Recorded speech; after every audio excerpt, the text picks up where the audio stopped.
Hey, hey, hey! Welcome to Conversations with Love. I am your host, Daryl Love, and welcome to my podcast. Boy, do we have a lot to talk about. So I need you to call a friend and tell them to pull up, tune in, and let's get this conversation started. Hey, hey, hey, welcome to Conversations with Love, and I am your host, Daryl Love, and today we've got some great things we're going to be talking about, and the main topic for today is marriage. That's right, marriage. And this may be something good for those of us who have been in a marriage relationship for quite some time. It may also be good for those who are in the season of going into a marriage. Maybe you're planning on getting married. But I have none other than someone that I've known for quite some time. As a matter of fact, in terms of a marriage relationship for 33 years, probably a little bit longer than that. We can add maybe 3 or 4 more years to that 33. And that's, including high school and college and all that. But anywho, that being said, none other than Mr. Daryl Love. Well, thank you, dear, for having me on your podcast. And I'm really looking forward to our discussion.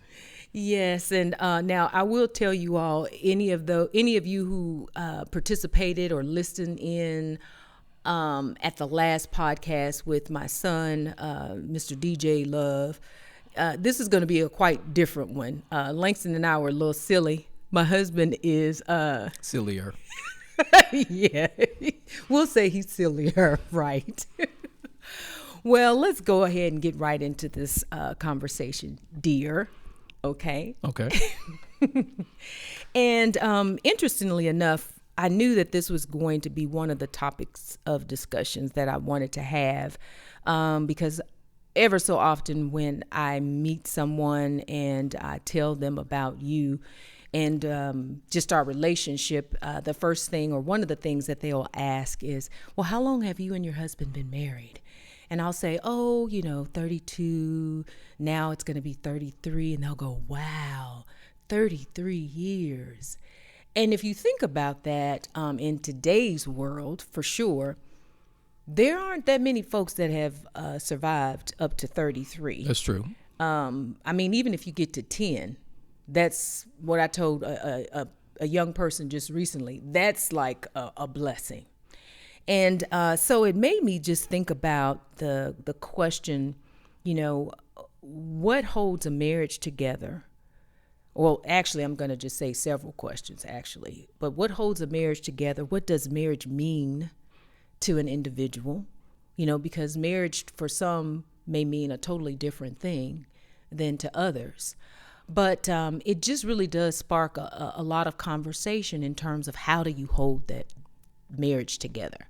So I'll just kind of stop talking, because that's one thing that my husband and I have learned over 33 years is that, he'll say to me, sometimes you just got to stop talking and let other people talk.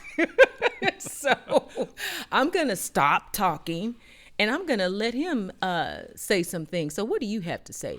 Well, I think you raised some really great questions when it comes to marriage. Why does a person pursue marriage? What does marriage really mean? And I was reminded of the conversations that we had with the Lees when we had first gotten married. I'm not sure if you were still in the room, but we were over their house having dinner. And I said something to Mr. Lee about marriage. And he said, "You're just getting started. Welcome to the institution." And I'm thinking, that's kind of odd. What do you mean by an institution? He said, "You'll understand it as you go through your years of marriage. Year 1 goes, year 2, we have this re-engagement of a conversation." And he said, "Do you understand what the institution is about?" I said, not really quite yet. So about, I guess, moving into year 5 and 7, I started to really understand what he meant by that. And we talk about the institution of marriage. And that is, if you think about it from an organization perspective, sometimes you have your highs, you have your lows, but you have to protect your institution. And that's about caring for it. That's about nurturing it. And I think in a marriage, sometimes people get married and they think it's going to be an autopilot type of situation. And it's quite the contrary. It's like you have to put in the effort. And to understand when you get married, especially when we got married earlier and younger, it was like we were still evolving as individuals. Mm-hmm. And two people are then coming together and still evolving. And you have to, kind of evolve more into each other. Mm-hmm. Mm-hmm. Absolutely. I agree. And it's funny because if you think about when we first got married, those first couple of years, those were challenging years. And I think, that's just being honest. Very much because so. sometimes people think when you get married that it's just all this glitz and glamour and you're going to be so ever in love. And you do go through those times for sure. But I think at the beginning of a marriage, maybe not for all, but for maybe most, truthfully, you're just trying to figure each other out. Yeah. And, Yeah, I remember, uh-oh. I remember Hold that. up now. We are on the podcast. That's okay. It's all we good. We ain't spilling all the beans, We ain't y'all. gonna spill all the beans, but we're gonna feel just a few. But I remember, remember we were living in our first apartment, and you were going out, and of course, finances is one of the issues I think a lot of couples have to get their arms around. Uh-oh, here we go. And you said, "Well, I'm just not used to somebody telling me how to spend my money." And I'm like, well, I'm just not used to having somebody that I've got to sit there and share bills with as well. So we create these bills, and all the money needs to kind of come in. We need to figure this thing out. Mm-hmm. But I think that's the area of compromise. You remember also that we had that one bathroom, and it was like, no, you need to put your stuff in a basket and put it underneath the cabinet, right? Ooh, and I do remember that was a major thing for us. It was like a small thing, but I'm like, who are you to tell me where I need to keep my stuff, right? So I think, those are the small things that you kind of, learn to kind of deal with, learn to kind of pivot. But you asked the question around, marriage and what is a marriage? And I think it's like how we defined it. And I think from the very beginning, we knew that if our marriage was going to be successful, it had to be centered in God, right? And we had to make sure that we kept God the center. So beyond that ceremony, when we took our vows, and I think I shared with you, the most important moment of our marriage ceremony was when we took those vows together. Mm-hmm. And from that particular point, we were able to kind of, it really established a good basis from which we could learn to deal with the highs and the lows. Right. Yeah, and I think there was a time where I'll just say, you said to me, how did you say? I'm going to honor my vows. Yeah. And I thought, yeah, I got a good one. I don't know about. Well, I mean, that's because really some men and or women, may not say that. And you said that clearly, because I was upset about something. I can't remember what it was, but I was upset. And, honestly, ladies, it's just that this was early on. And I was like, well, we can make this thing easy, right? And then you just were like, no. And I think that's a real thing.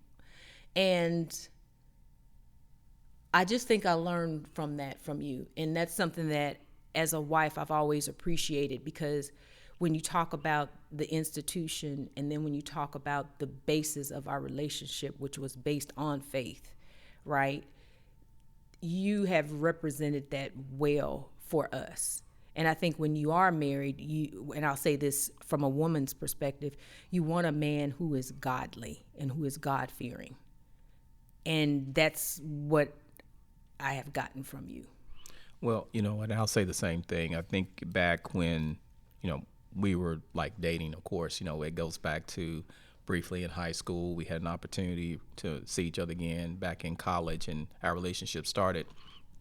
And I'd always said to myself, I really wanted to make sure that the person that I married would be not only a good wife, but a good mother. And, we were like, at that time, because you were pursuing me. Okay. After you always say I was pursuing you. But okay. So here's the rest of the story. All right. So the story goes, initially when Ron and I started dating, we were like in high school. And so we dated maybe a couple of weeks, and then so she kind of like dropped me because I was like maybe too nice. So Okay, then she go comes on. right. Was that my, okay? And then she comes back to college, and we kind of re-engage. And so she's like, "Oh yeah, I'm interested in you." You know, of course, guys were like, "Oh, okay, I'm gonna let you work for me a little bit." But I remember as time went on, and one of my fraternity brothers at the time says, "Hey, are you gonna get serious with Rhonda Love? If not, we got brothers right here that are ready to date her or something like that. Man, why don't you let that girl go?" and I was that's like, the truth. Yeah, That yeah, is it is true. true. And I was like, That's no, true. I said, this is, at that particular time frame, I think I looked at you and I said, I'm not really ready for marriage yet, but this is the type of woman that I would really want to marry. And I think the rest of it was really based upon God's timing with certain things. And so I always say to young brothers, as you're thinking about who you're going to select as a mate, it is so important that, first of all, she loves God more than she loves you. Yes. And I think the same thing, for sisters who are looking for guys, like, because here's the bottom line, a lot of people look at Rhonda and myself, look at us and they go like, oh, it's a perfect couple. There is no perfect couple. Well, Now, everybody ain't said that though. well, I'm saying. Even though I'll just say, I didn't mean to cut you off. Even though Haters gonna hate. All right. No. I'm just saying that, you and I always have a joke, in that some people will say that. Let's just say some people say, oh, you're the perfect. And then there's other people that, they may feel totally different. That's true. And it's all cool. It's all good. It's all good, right? It's all good. And again, that's even keeping it real. And I want to even throw up a pause sign by just saying, I think that's the thing that I'm really loving about this podcast, and I really want it to be authentic when people come on, that we can have those real conversations and real talk, because there's so many things out there that are so false, and people give an illusion, and it's not there. And that even goes into marriage, because sometimes people will give you this illusion or this thought that, oh, everything is great. Look at them. They're this and they're that. And behind closed doors, they ain't talking. Exactly. And now we've all been upset with each other, with our spouses before. Oh, now we got to tell this. So going back, rewind. Remember when we were kind of young in our marriage, and we would have our disagreements or arguments, and let's say we were going to church Sunday morning on a Sunday morning. And, we would drive to church together. Not saying a word to each other. Yeah. Be mad. For real. And so we would get out the car, and I would say, or sometimes you would say, showtime. We would say showtime. See you, dear. Okay, have a good day. Bye. I'll see you later. Okay, bye-bye. And then after the sermon, we feel like so convicted and everything else, and we apologize and everything else. And so, therefore, I think it's interesting sometimes when people say they see an exterior of folks, but they really don't know sometimes what's happening on the inside. And I think, again, that goes back to what I was saying before. I think we were still maturing. We were still growing. I mean, and I think, for 33 years, even within our marriage, we have seen the highs, we've seen the lows, we've gone through the valley moment situations. And, and sometimes I think we go through those experiences for God to kind of strip us of ourselves. And the only thing we can do is fall on our knees and petition God in certain areas, in certain circumstances. And that has caused a lot of growth. And so, maybe conversations in year 1 and year 2, when you get a disagreement, you ain't speaking for 2 days. Now it's like, okay, get over it. It's an hour, 30 minutes, 15 minutes. Let's move on. Keeping those short accounts as people talk about. Exactly. And I think this is the other thing when you hear people talk about marriage, especially those people who have been married for quite some time.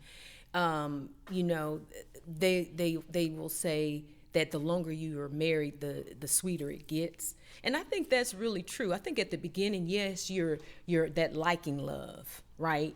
And then you kind of, and not to say that you weren't in love or you hadn't fallen in love with that person, but then you go through this other stage where you're like, okay, I'm liking you even a little bit more than the liking love. I'm loving you. And now as you get older, it's like, I am truly in love. And maybe some people are thinking that's backwards, but I just think as you continue to grow and understand and and learn that person. And I will even say learn yourself, True. right? Yeah. You Very start true. learning yourself. Then you just become the relationship, I'm sorry, just becomes better and better. Because now you and I, we have a good time. Not that we didn't have a good time with each other when we were early on, but I just think now in our older age, we have fun and we still get into some little spouts. You'll tell me when I need to slow down and spin it. And anyone who knows me out there in my close to my hometown, y'all know I love to shop. God knows I love to shop. But I always tell him I'm never gonna put us in a bankruptcy mode. I get good deals. I like good Everything's a deals. sale. Yeah, but I'm just saying. So, and that's another thing is understanding your spouse, knowing who they are and those things that make them happy. But I do want to ask you a question. So often you will hear from people when they get married, especially young people. I hear this more with young people, but then again I have heard it with some people maybe who've gotten married older in their life, is this whole thing of, do you believe a marriage is 50-50? Wow. I don't think that you can put percentages on a marriage, because I think as a marriage goes through its cycle, there may be times where a person may be in a different space where they may need 75% support. Mm-hmm. Okay. Maybe they're in a really good space and they don't really need as much. And so the other spouse, because as I mentioned, earlier, we're all kind of going through our own evolution in terms of maturity and things that we're having to experience. And, I remember when we had first gotten married and you had made this statement to me, everything in your life has always gone well and you've really never had to deal with anything, major. And I said, well, don't say that. I said, because God didn't operate that way. And I remember it was shortly thereafter, my mom coming to find out that, she was sick with pancreatic cancer. Mm-hmm. And I had to kind of deal with her illness. And as we were kind of going through this, that was the first thing that broke me. Mm. I remember the time that we, I got the call that my mom had been rushed back to the hospital. And I went into the closet and I was packing my clothes so that I could fly back out to Memphis. And I remember I just broke down in that closet. I mean, I broke. Mm-hmm. Probably one of the hardest days of my life, because I'm thinking, man, I got to go home and face the death of my mom, right? Mm-hmm. And it was at that point, I really had to, of course, rely upon God, rely upon you. You've gone through situations with jobs, you've had your mom's death. And so I think, this 50-50, it's really about being there for your spouse, showing up how they need you and when they need you. Mm-hmm, mm-hmm. Exactly. And I just don't, I always tell people, you don't even want to think that way. And I can't even add anything really more to what you said, because it's not 50-50. And I would encourage people that if you are going into a relationship thinking that, I could be wrong, but I think you're going to come out disappointed, because it's just not going to be that way. And sometimes you even go through seasons. Sometimes those seasons can be long, where, you have someone that's, you're given 100, or 75 for a year or two, just because maybe they're going through something. And so you've just got to be that backbone. And, the thing that I always try to tell young people too, and you said it earlier, and I know we've shared it with our boys, is that you want someone that's going to love Christ more than they love you. Because if they love Christ more than they love you, then they will love you. Yeah. And that love is going to be solid. Not to say that, you aren't going to go through things, right? Because we know even just being in our own faith that we can go through some things, them trials and tribulations for real. And those trials and tribulations become harder as you get older. And that's why if you have a spouse, if you're blessed to have a spouse or someone to whom you're married with, and you're able to go, to have there to go through those things, it's a blessing. Sure. Because you get those encouragements in times when you need them the most. I think when we go to weddings, And sometimes we've been sitting by each other and people say in that part of the vows, for better or for worse. And when people hear that and they say, I do, to, their vows, I think sometimes people don't understand what the worst may be sometimes, right? And, and we can only speak from ourselves from a Christian perspective because that's how we've kind of, our lives and how we try to mimic in our marriage and try to raise our boys from this particular perspective. So that's been that centerpiece for us. But it can get rough, and it doesn't. Like I told somebody else for who are thinking about going into marriage, it's like, yeah, the first years it may be great, but as life starts to hit you, even of yourself, you can marry a woman, can marry a very strong man, and a man can marry a strong woman. But everybody has this point when they become very vulnerable, right? And so you've got to, sometimes it's when you're saying to yourself, I hit my own season. Where it was like for the first time in my life, I just wasn't okay in certain areas. It's just like I was struggling a little bit in areas. And it's like, from just transitioning from jobs and all this other kind of stuff. And so as you kind of go through a little bit of that, you're relying upon your spouse to kind of help and help you through that. And so, but, that help comes with them. And then it also comes within the faith that you have. Somebody says a faith, we always hear Pastor always says so often, a faith that can't be tested is a faith that can't be trusted. Right. And so a lot of it is just this life's journey. You find yourself on this life's journey and, you don't learn to stress as much about it. And especially as you hit these roadblocks in your life, if you got a spouse that's there with you, it just makes your journey so much easier. And like you said before, we know now, based upon experiences, trials are going to come. And at the end of the day, it's like, how do we continue to be there for each other and show up? And as we go through each particular season and moment, what we'll find is that we'll find more and more about each other, our faith, and our relationship. Right, exactly. Very, very true.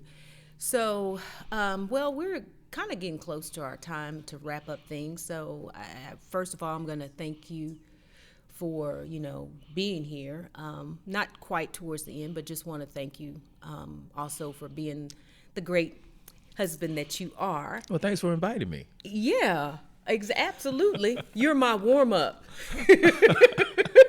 Well, you and Langston were the warm up because you know how I've been wanting to do this, right? And that's something I'll even say being in marriage, that support system of things that people want to do, and allowing them to do it and to be there for them, through that process. So were you going to say something? I'm sorry. No, I mean, I think it is about sometimes being able to support someone's dreams. So going a little bit beyond just, you talk about what makes a healthy marriage, because, we've kind of gone through the cycles earlier on in our marriage. We've kind of gone through as we've dealt with sometimes sickness when it comes to parents, and we had kids, and we had our young boys, now young men that are now a part of again our lives and helping them to move to the next stage. And so it's been quite a journey. But I think that, to be honest with you, what has really helped a lot, and I said this to couples. I think about the Worthings, and I think about the Fishers. These are people that were in college when we were in college, and the Vauxes and other people as well, that they served as great role models. So we looked at individuals and spent time with them at their table, having dinner. And those are the things I think that help pour into our relationship. And still to this day, having an older couple, even from our age, that when we can go to and say, hey, we're struggling, or, help us in this particular area, this life is hitting us in this point, how do we continue to kind of navigate? And always having people that help you to say, hey, you're going to get through it. And that's the truth. I mean, no matter how dark it gets in certain areas, I think because of our faith, we know that no matter what, God's going to see us through. Right. And so we can always hold on to that, right? Exactly. And it's funny, you were just making me think of the times where I would say to Miss Lee, okay, your son is over here, is getting on my nerves. You better call him. You better call him, you better help him, or Mr. Lee. And I would also give credit to to our parents, Absolutely. because Yes. they were the basis of, or the base of what we saw in a marriage, right? Absolutely. And hopefully we can even be the same for our boys, to be the base for them in terms of understanding what marriage is truly about. I think you're right. I mean, our models, I think, were our parents in essence. Not saying that they always did everything the right way, but they showed love to not only each other, to other folks. And I think that the way that we live our lives are a reflection of that. And we would not be where we are today had it not been for them. So it is truly a village that helps. And my advice to couples, again, is to get connected. Get connected with individuals where you can, be a little bit transparent and share information about yourselves, what it is that you want in your marriage, what you're seeking, and just get some good godly type of advice. So it's like I said before, it's not an autopilot, but it is something that you have to be intentional about your marriage, investing in it. Brothers, we have to make sure that we're showing up as the best versions of ourselves, continuing to work in those areas, because, hey, I'm not perfect. No one is, except for our Savior, Jesus Christ. He was perfect. But we just have to sometimes we talk about getting better. My son, I think that you played the song, and maybe, I'm not sure if you guys did it on the last we didn't podcast. get to, but don't worry, audience. I'm just going to say there will be these little bouts of me sharing his music. So, yeah. But I remember that. Yeah, he wrote this song. It was called Better. And I think it kind of says to a lot of individuals, what is it, we all should strive in our relationships, and personally and individually, just to kind of get better. Mm-hmm, absolutely. Well, one thing that I want to kind of go ahead and close out with is this whole thing of the question of what do you love most about a person? And so I'll go first. And I think this is a question that, I would challenge the listeners to ask their spouses or fiancés, what do you love most about me? And I would say the thing that I love most about you is, one, that you are a godly man. You are a God-fearing man, and that you truly walk the walk. I mean, because, there would be times where I would say, oh, I'm going to stay at home. Pastor, I'm going to stay at home. And my husband would say, now, God's been too good to you. And he'd be very serious. But then he'd say, you know what? It's a hard thing. And he'd walk on out the door. And then that would just kind of resonate with me. And I was like, ah. But, that was a growing thing in itself. But I do appreciate that. And then the other thing that I would say is just always you giving me what I want. I mean, I don't know if that's a bad thing to say, but it's the truth. I mean, really, you work hard, and we both work hard, but you fuss with me on my spending, but for the most part, just things, some of the life things, fun things. I'll say some of the fun things you just allow me to have. And then the last and really most important thing beyond what I mentioned first is the fact that you are always telling me you're proud of me. You always are keeping me encouraged. So I really appreciate that. And so that's what I love most about you. Gosh, well, I mean, I could probably go on with the whole laundry list of things. I guess what I love so much about you is that, first of all, you love me and you're there to support me as well. You are one, sometimes I think you're a little bit hard on yourself when it comes down to, sometimes your relationships with others, but, you are a good friend, and, strive to be a good friend. And we all do that, and that is just trying to reflect God's love. And I think as a mother, I mean, I've watched, you're always concerned about our boys, even as older they are now. He needs a shirt. We should buy this shirt for him. I'm like, they old enough to buy their own stuff, right? But that's the mother part of you that you care and you love. And, and I think like both of us, we both have a desire to kind of become closer to Christ. I mean, so when you say, being a godly man, and you say for yourself being a godly woman, I think we both realize we're still work in progress. And so I want people to understand that it's nothing nothing so special, so magical about us. I think, and I am so grateful to God every day. We wake up that we get a chance to do life on life with each other, and not understanding, not knowing what the future may hold, but we take each day as it comes and just try to make the best out of each day. And so, I think for all those different elements and dimensions that you kind of, you give and you pour and you share, I'm grateful and I'm appreciative of that. So, and I love you. I love you too. Love you too. And celebrate 33 years. Yes. Come on. That. Yeah. Good dad. All Well, thank you once again to my podcast audience. And as before, I won't have to say this, but as you're getting used to me and me getting used to you, how about that? I'm going to always leave you with what I call a love note. And my love note for today is very simple as it relates to marriage. Just keep Christ as the center of your relationship, and all things will fall into place. Keep him first. And on that, we're out.